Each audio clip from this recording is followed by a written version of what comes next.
નમસ્કાર, હું મનીષા ઠેસિયા, મારી યુટ્યુબ ચેનલ મોનીસ મેગેઝીનમાં આપનું સ્વાગત છે।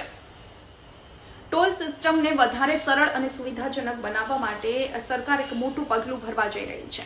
જી હા, કેન્દ્રીય મંત્રી નીતિન ગડકરીએ જાહેરાત કરી છે કે 15મી ઓગસ્ટ બાદ દેશભરમાં વાર્ષિક ટોલ પાસ જારી કરવામાં આવશે અને જે 3000 રૂપિયામાં નીકળશે અને જેમાં પેસેન્જર વ્હીકલ એટલે કે કાર, જીપ જેવા અન્ય વાહનોનો સમાવેશ થશે અને આવા વાહનો 200 વખત ટોલ ક્રોસ કરી શકશે એટલે કે 200 વખત ત્યાંથી પસાર થઈ શકશે અને જે એક વખત 15 રૂપિયા આસપાસ પડશે, જે અત્યાર સુધી 50 થી 80 રૂપિયા આસપાસ પડતું હતું। સરકારનો દાવો છે કે આ ટોલ પાસના કારણે ક્યાંક ને ક્યાંક ટોલ પ્લાઝા પર ભીડ ઓછી થશે અને ફટાફટ વાહનો પસાર થશે।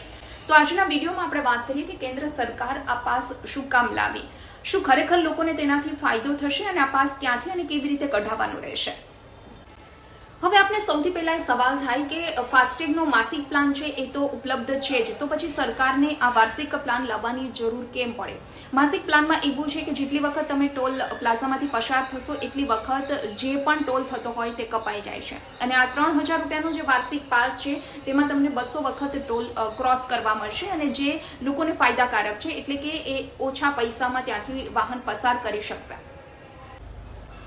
તો આ સાથે કેન્દ્રીય મંત્રી ગડકરીએ એમ પણ જણાવ્યું હતું કે 200 વખત ટોલ પાસ કરવા માટે વાહન ચાલકને 10,000 રૂપિયા આસપાસનો ખર્ચ થાય અને જે આ 3000 રૂપિયામાં પાસ નીકળી શકે છે એટલે કે 7,000 રૂપિયા સુધીની બચત થઈ શકે છે। હવે આપણને સવાલ એ પણ થાય કે આ 200 ટ્રીપ પૂરી થયા પછી શું, એટલે કે 200 વખત પાસ થઈ ગયા પછી શું? તો ફાસ્ટેગનું જે રિચાર્જ હોય તે તમારે ફરીથી કરાવવું પડે, એટલે તમે ઈચ્છો તો 1 વર્ષનો પ્લાન ફરીથી લઈ શકો છો।